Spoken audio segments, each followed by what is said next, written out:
Business outcomes really about shortening deal cycles, moving up markets, expanding to new customer segments and geographies. So if you're trying to sell federal government in the United States, you might look at a standard like FedRAMP. If you're trying to expand to Europe, you might look like a standard like ISO 27001. And then really it's about building trust and long-term relationships with customers and partners. I talk a lot about, compliance is, in many ways, it's a roadmap to security best practices. And so when you are out there trying to evaluate whether or not your suppliers and your partners are doing a decent job of security, it is very hard to take the time to go through and actually do a deep, thorough security assessment of that partner. And compliance is like a shortcut. It's like, hey, somebody else has reviewed this. They're following a well agreed upon standard. They're trustworthy, right? And trust is a pretty critical thing to building any business relationship these days.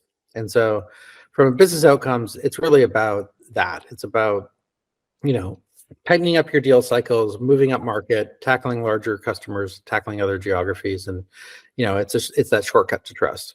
But there's also a lot of security outcomes that we don't actually typically talk about when we talk about compliance that are really beneficial. So one of them is consistent security outcomes. And what I mean by that is, there's a lot of variation in how people run security programs. And, if you talk to any 10 people who don't have a training or background in security, they're going to focus on 10 different things. They're going to just be all over the place. They're going to focus on kind of what they know. And so compliance actually gives us a framework for looking at security holistically across our organization, and managing our programs and our activities to reduce risk and threats and attacks over time.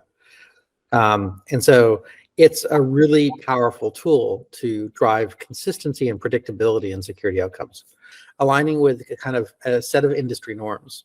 All of the standards that are kind of widespread standards were not developed in a vacuum. They weren't developed by, some guy with a piece of paper kind of, drinking scotch and figuring out what he wants to do at night, right? It was developed with a lot of industry expertise and people coming together and aligning on all of their expertise to pull together something that's kind of commonly acceptable and makes sense. And so that's how industry best practices are created. And then lastly, another good security outcome is actually helping to establish a roadmap. One of the challenges for a lot of organizations is, there's too many different things to do in security. There's a billion different things you could choose to do in any given day. And so how do you prioritize those things?